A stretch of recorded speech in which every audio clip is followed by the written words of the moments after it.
My home office and desk setup best summarized as a dream come true, and this comment sums it all. But before we walk through it all, like all dreams, it had a starting point. Just 5 years ago, I remember sitting on this desk watching a tutorial on the Canon M50 trying to figure out this whole YouTube thing. About 5 months later, I got something a little bit better for a desk. An IKEA Linmont countertop and 2 Alex drawers, but my chair remained this wooden seat I picked up from the side of the road. At the time, my entire home office was basically 180 centimeters by 60 centimeters fitted in one corner of the room, but my favorite thing wasn't even the desk.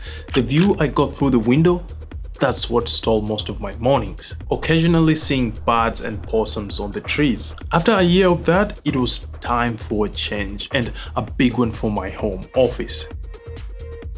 This time, an entire room to continue figuring out this thing called YouTube.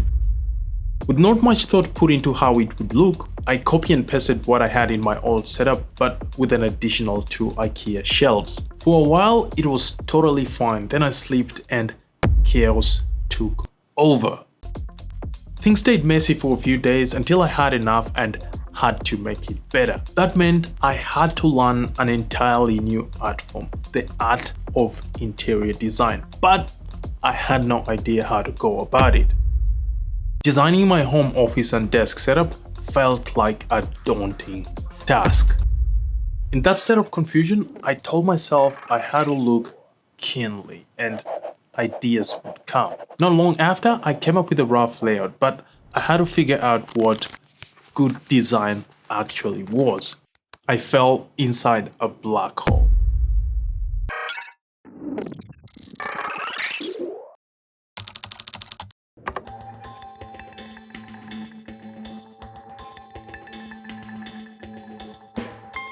From that moment onwards, desk and home office setups would fill my YouTube history, hundreds of reference images would fill my Pinterest mood boards, and design books populated my shelves. I dove head first into different design styles, and after consuming so much design material, mid-century modern is what I gravitated towards most. I then got to work.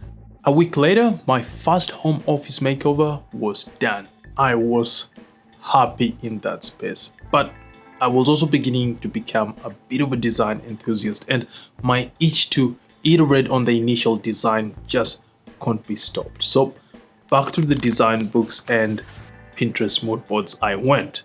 After a few months of sourcing unique accessories and items and a design language that would be a reflection of me, I knew I was ready to make my home office not only a studio, but an extension of my home and an inspiration to the desk and home office setup community, as well as tech enthusiasts. With that in mind, I got to work once again. 2 weeks later, this was the result, and your reactions summed it up. Once again, I was happy in that space, continuing to figure out this thing called YouTube and learning more about the tech space. Then, a year later, I took an even bolder step, which brings me to this setup. This time round, I had more space, which meant I had a bigger canvas to play with. Once again, I went back to my design manifesto, but on this occasion, before I jumped on the tools, I had to overcome an accident that left me $1,700 out of pocket. After sorting that out, I also tweaked my design manifesto to accommodate my changing needs. Rule number 1. The space shall be inspiring and promote creative flow. Rule number 2. The downlights are strictly banned. Instead, task, ambient, accent, and decorative lights will be used. For the third and final rule, the place shall be designed with intention. From the chair to the keyboard, from the storage units to this shelf chair, every element would be chosen with purpose. With my rules written down, I got to work. Design-wise, majority of the inspiration was drawn from my old studio with a few tweaks here and there. the desk, this industrial shelf, the IKEA Fiapo storage units, my Amaran key light, this shell chair, and a few other accessories. I then visited IKEA and got a few more things. This lug shelf, a few lamps, and pegboards. Black, oak, and silver were the colors, but since silver was a bit off my color scheme, I spray painted this lamp orange to add a bit of visual interest. From there, the accent colors that would break the heavy walnut theme was set. Black and orange, then I decided to add a bit of grey to the mix. With only 2 orange pieces, I felt I needed more orange accents, so I searched up orange decor pieces and I found this orange typewriter. From then on, the principles and elements of design became like religion to me. Contrast, repetition, height, texture, and rhythm made it become a spectacle for the senses. But before getting it to that point, unboxings, measuring and building were the norm, and as the days went by, the space started taking shape. New accessories would appear as I delved deeper into my passion for tech and design. New pieces through brand collabs started to come in like never before, and that made me start to believe there were even better things to come. The same way you guys are looking forward to the desk setup bit of this video.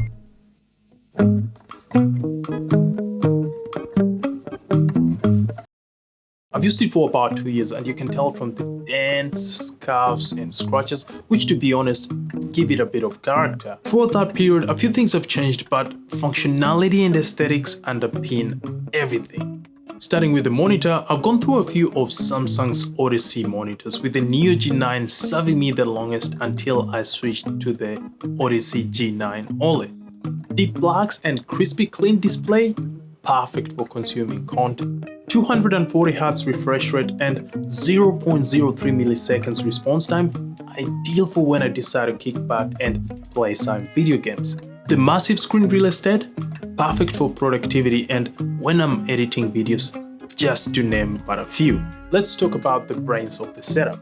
On one side, I've got an M1 Mac Mini.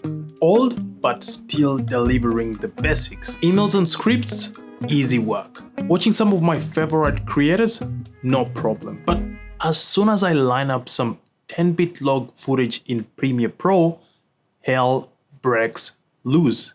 Choppy playback, the wheel of death, plus so much more, all of that leaving me scratching my head in frustration. Lucky for me, I can shift to the other side.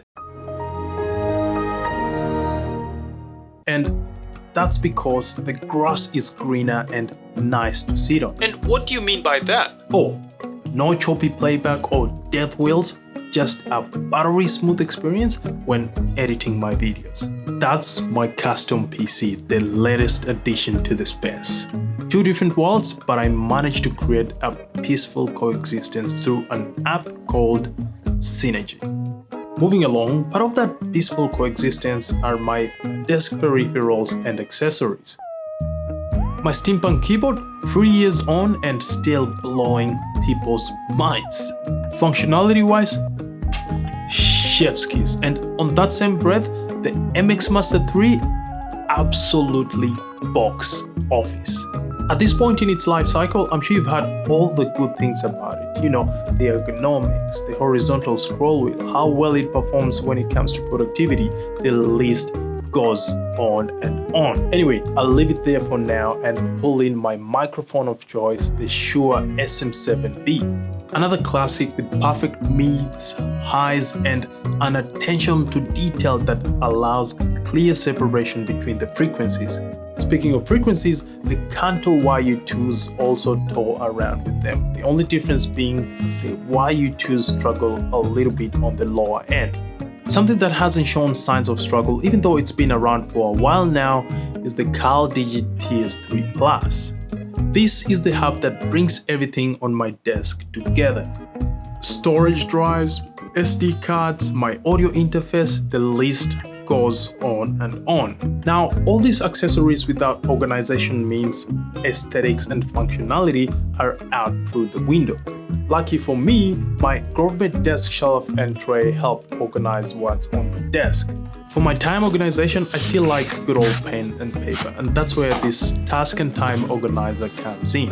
When it comes to organizing and storing other accessories I use on the desk, my Alex drawers come to the rescue. Oh, wait, I forgot about cable organization.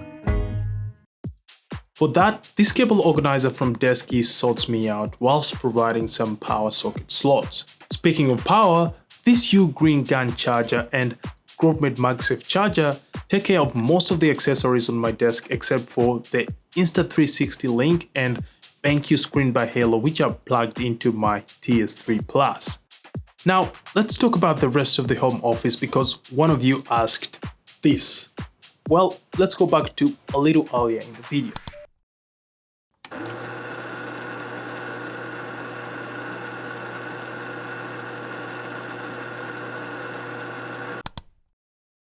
In that state of confusion, I told myself I had to look keenly and ideas would come. Not long after, I came up with a rough layout, but I had to figure out what good design actually was.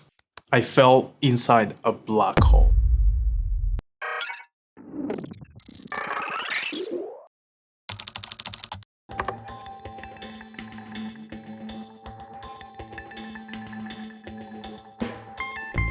From that moment onwards, desk and home office setups would fill my YouTube history, hundreds of reference images would fill my Pinterest mood boards, and design books populated my shelves.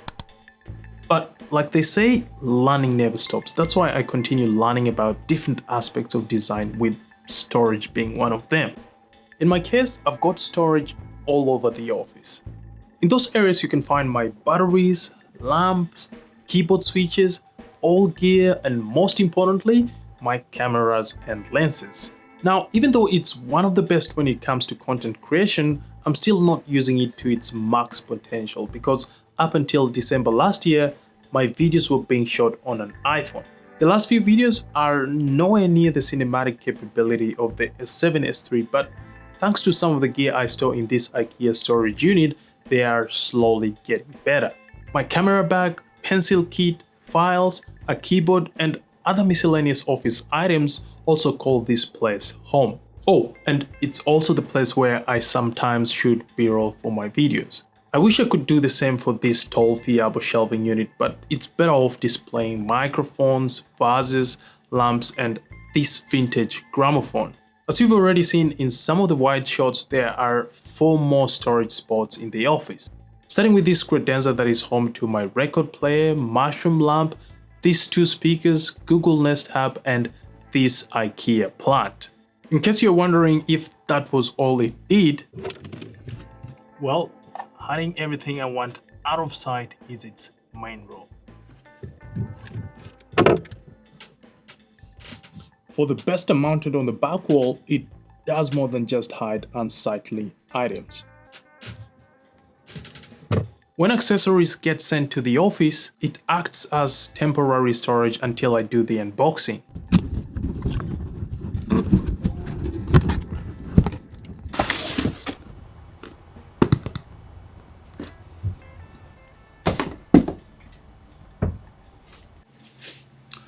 Oh, and for those that were nervous, I've only got 2 brackets supporting the entire cabinet.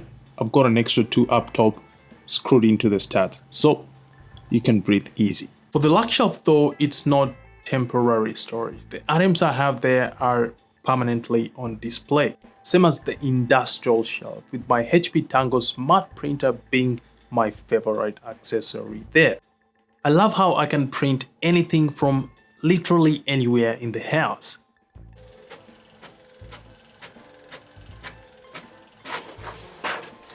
Now, in the event I print something I don't need, I obviously need somewhere to throw that rubbish, and this smart bin handles that with class. I swipe up my hand and it opens, then a few seconds later, it automatically shuts itself. Another cool accessory is this smart speaker stool. I like that I can charge my phone on it, chuck in a record player, then grab a drink from my fridge and kick back on my shell chair while listening to good, calming music. Well, that should be it for the video. Oh, hang on, I just remembered one of you guys mentioned this. So let's talk about lighting, decor, and plants. Now, this is one area that some of you guys still find it hard to believe I did the entire build by myself, and this comment says it all. But to show you guys how I went about it, let's go back to the chapter where I talked about the design of the space.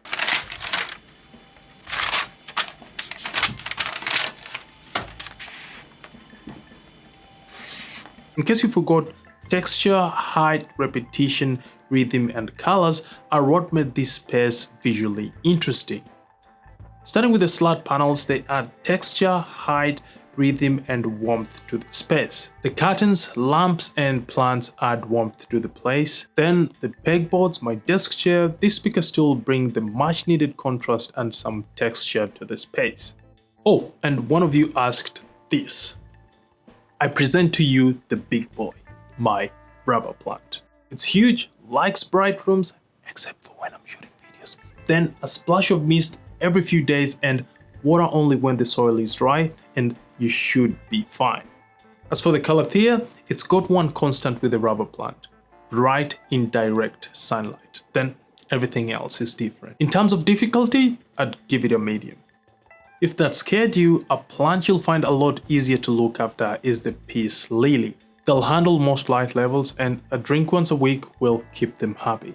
As for the devil's ivy, it likes bright indirect light but can also thrive in low light conditions. When it comes to watering, water when the soil starts to get dry and it will stay happy. To supplement that, I've got a few fall plants from IKEA. Add a few decor pieces and together they create visual harmony, but with the help of one crucial element, lighting. Lighting can create or break a space, and if you remember rule number 2 of my design manifesto, ceiling lights are strictly banned and for one particular reason. Ceiling lights make a space feel like a hospital, and that goes against rule number 1 of my design manifesto that says the space shall be inspiring and promote creative flow. With that in mind, here's how I went about the lighting of my home office. Starting with ambient lighting, they form the foundational layer of my lighting and I normally use them to set the mood, which is usually warm and cozy 90% of the time. Next up, there is task lighting. Like the name suggests, they help perform a task. For instance, the BenQ screen by Halo helps reduce eye strain when using my monitor. The Elgato key light lights me up when I jump online for my Zoom meetings, and the Amaran 100D comes in clutch when doing my talking head shots like this one. Finally, there's accent lighting. This helps create depth and direct focus to a specific item. For instance, the Govee LED strips and monitor lights separate my desk and monitor from the slat panels, creating a bit of depth. When it comes to directing light to a specific item, the cabinet lights I have on the industrial shelf help direct light to items I have there like the IMS bat. Now, being a techie, smart lights were a no-brainer, and to make control easier, my Google Nest Hub comes in clutch. Just like that, my home office turned from this to the visual spectacle it is today. If you'd ask me, coming up with something like this takes time, and in my case, 5 years. From the very beginning, I've continuously morphed it into a space that inspires me while I continue to figure out this game that is content creation. When you look at it, you easily get a sense of who I am. Through it, you see my passion for tech, design, and productivity. People of the internet, that is how I built this aesthetic and functional home office that doubles up as my YouTube studio. Here's the step-by-step build process. Until then, people of the internet, see you over there.